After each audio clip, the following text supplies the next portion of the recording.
for celebrities, politics, sports, and anything else that might be relevant, you join us in News HQ for Mr. Hurley's Evening News. Hello and welcome to Mr. Hurley's Evening News, bringing you the news so you don't have to. My name is Mark Hurley and you join me here in News Headquarters. Facial hair edition. Let us get straight on to today's headlines. Currently in today's headlines, these papers are blank, so who am I? Kidding. Right, we are going to look into the Middle Eastern region and see what's happening there. We're also going to bring you British political news. We're going to go to the Houses of Parliament, not personally, I don't think we'll be allowed in, and we're going to talk about what's going on over there. We're also going to cut to the weather, and then we're going to see how this evening takes us. It's still early, the night is young. Let's see where this goes. Right, currently, first of all, what we're going to talk about is the US has came forward. John Kerry, Secretary of State, has said and has thanked Iran for releasing 10 sailors that were detained by Iran on Tuesday. Now, there are a lot of talks that this could be quite difficult and could affect the current nuclear deal between the two countries. After tons of unrest and talks between those two nations, this could have affected that nuclear deal, but it finally hasn't. But what John Kerry says is thanks to soldiers for a swift return for these sailors, and what Iran has done is they thank for the diplomacy between the two countries that has finally saw through, and the soldiers have been returned. Now on Tuesday they were detained because one of two of their military vessels had broken down.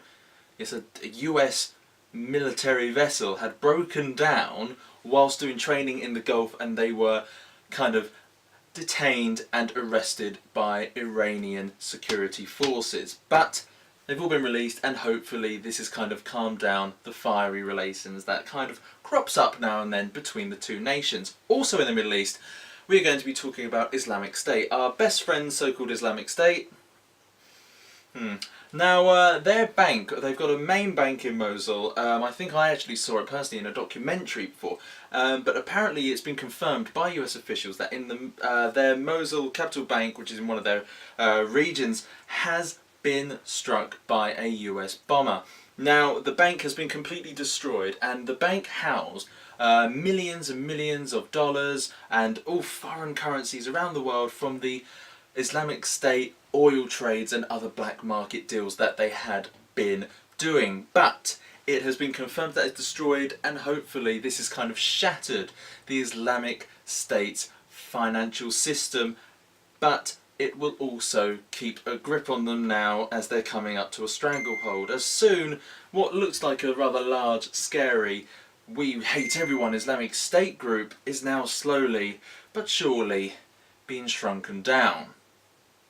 We are now going to go on a trip to the United Kingdom. We're going to go to London, and we're going to go to the Houses of Parliament. Now, we are going to talk about the fact that MPs are going to be debating whether England should have its own national anthem. Now, you're probably sitting there at home thinking, what? What? But I'm sure that England does. It's God Save the Queen. But it's not. The God Save the Queen is the national anthem for the United Kingdom. Scotland have their own national anthem, Wales have their own national anthem, and Ireland and Northern Ireland have their own national anthems also, even though Ireland is Republic of Ireland, but yes. They have their own national anthems, but England doesn't. Now, England uses God Save the Queen for the football. I think it uses some other different songs such as Jerusalem and everything for the rugby and other sporting events, but it has been brought forward by a certain few MPs in the Houses of Parliament saying that they think it's time that England should have their own national anthem as well.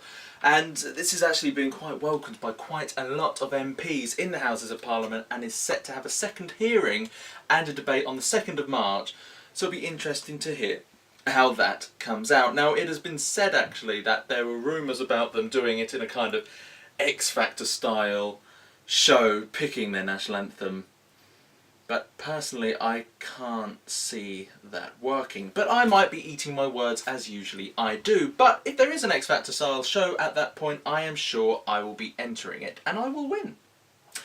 Now also we're going to go to the cabinet of the Parliament, and we're going to look into David Cameron's cabinet. No, not his clothes cabinet or his kitchen cabinet. We're not going to look at any of his pots or his clothes. We are in fact going to look at the cabinet full of people. The other one. The one that runs the country. Not his other one, the other one. Now, these guys who help run the country, this cabinet, one of them, David Mundell, has actually came out, this Conservative minister has came out as gay.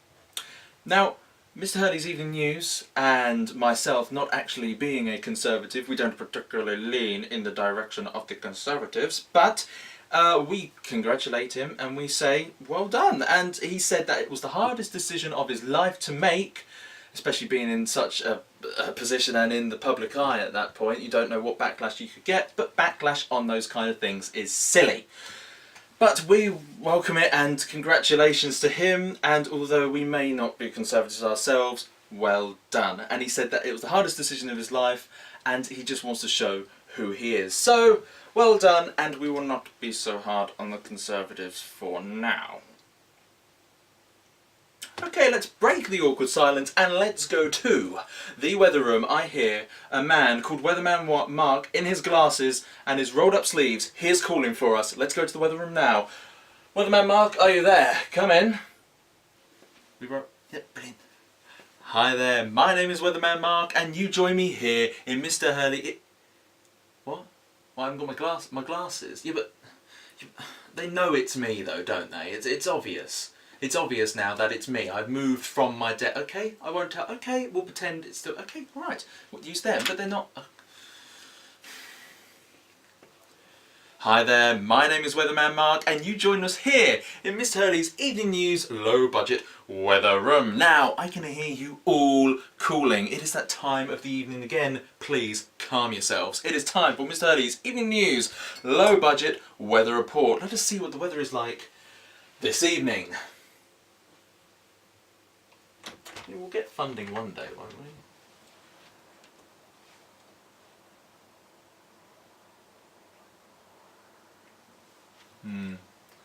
That's exactly what I was thinking. 4. Is it cold? Right, well, I guess we'll have to see you next week on Monday for our low budget weather report. Until then, keep looking out of your window for your day-to-day update on your weather where you are. Brought to you by Mr. Hurley's Evening News. Now, back to you in the studio, Mark. Brilliant. Please remember to keep what he says in mind. Now, we are also going to look at various other news stories before we go. The evening is still on. We are still here. Have no fear.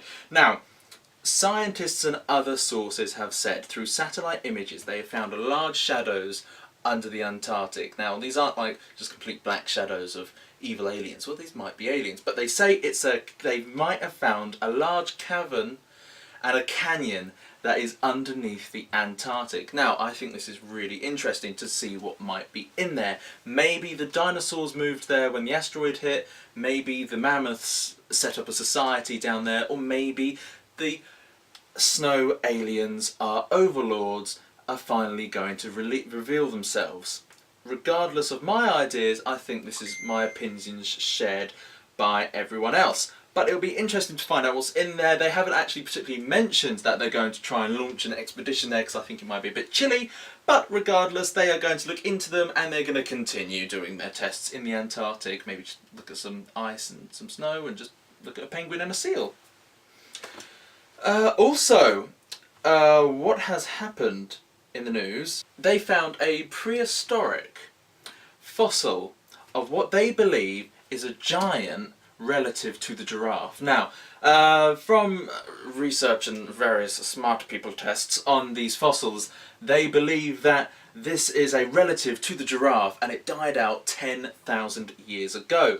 It's not much too well known exactly as they've just discovered it, but they said it's a lot larger than a giraffe, and this is probably where the giraffes actually originated and came from, this one animal. So it'll be interesting to see what has gonna come out through that. Another animal for our encyclopedia of prehistoric animals and our A to Z books. I think it had horns. I'm not sure, don't quote me on that. It looked a bit like a big deer, a mega deer maybe. Look at the news, look at some pictures on it. We probably can't show, I know the giraffe might be copyrighted by prehistoric trademarks. But also just look at it, I think it's just a bit of a horned giraffe. Now, what are we also going to look at? We are going to look at Andrew Drury. Now, he is a builder in the United Kingdom, and everyone has their own hobbies, and me and Mr. Hurley's Evening News have a strict policy of saying each to their own and do not judge. But this man has a hobby of going on holiday to war zones. Yes, war zones. Now, he's planned out a route, and he's going to go to Kurdish-held territory in the Middle East. And he says that he's going to be almost front line with the soldiers who are fighting Islamic State in the Middle East with the Kurdish soldiers. Now, he says he's done it before, and he says he can't wait to meet the Kurdish village where he was last time. He has done this before in various other different wars involving the Kurds. And he says he cannot wait to go and see them again, and maybe he might keep himself out of harm's way. But each to their own, bit like the Storm Chasers. Let's just hope he comes back in one piece. What we'll do is, before we go, we are going to end on a high note. We are going to end on a comedic, light-hearted note. Okay, North Korea. There we go, I've started the ball rolling. Some man that lives in a place called North Korea, Kim Jong-un, I think he's a cleaner, I think actually might be some shop owner or a TV actor, I'm not sure who he is. I'm sure he has lots of followers on Twitter, and that's where he is well known. He might even be Vine famous, I'm not sure. But now, Kim Jong-un, the Vine star out in North Korea, has said that the H-bomb, the hydrogen bomb that they tested, you know, I believe I mentioned it before, the hydrogen bomb that was dropped from a crane. It was the barrel of hydrogen dropped from a crane, and then they just kind of passed that off of a bomb. Now, they said that this bomb can wipe out the entire United States of America in one swift single hit. Now personally, I'm having trouble believing him, and I'm not sure that it's entirely true, because I know politicians lie, but when you're a politician in North Korea, I think you take that lie and you just expand it. Now, I don't believe it, because first of all they've tested the bomb, and having a country as small as North Korea is, and then they've tested the bomb, surely it must have wiped someone out, because America is a large place. I mean, it must have hit someone, this test. If they can physically know it will blow up the whole of the United States of America, I mean, they must at least have realised, oh shit, there was a load of Pacific Islands there. Oh God, where are they all gone? But we're having trouble believing them, and I just think what we're going to say is, North Korea, keep trying. One day, I'm sure you'll get there. A for effort. Or a B. Now, also regarding, in response to what North Korea said was their self-defense by testing a nuclear bomb, even though I never really knew nuclear bombs dropped on a country is self-defense.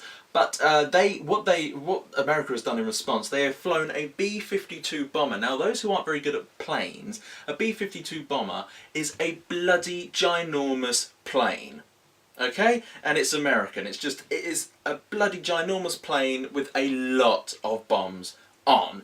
Now, they've flown one of these, escorted by F-22 Raptor fighters, which are great looking planes, and they have just flown this over South Korea as kind of a demonstration of their muscles, as if to say, North Korea, please, just stop. Just stop. But we will have to see what's going on, and maybe I can get out to North Korea myself, and we can have an interview with the hit sensation he is, Kim Jong-un. But sadly, it is time of the evening once again. It's been Wednesday. Where have the days gone? But it's time to love you and to leave you, as I have places to go, people to see. Okay, maybe that was a lie. I have various things to watch on Netflix. Okay, but yes, I will have to love you and leave you. I have got to say goodbye now. good evening, and good night. Please leave a comment, a subscribe, watch my videos, just continue watching, make a shrine to my videos, love them, make sweet and don't, just watch them, and I will have to see you for our finally Friday special. I will see you then.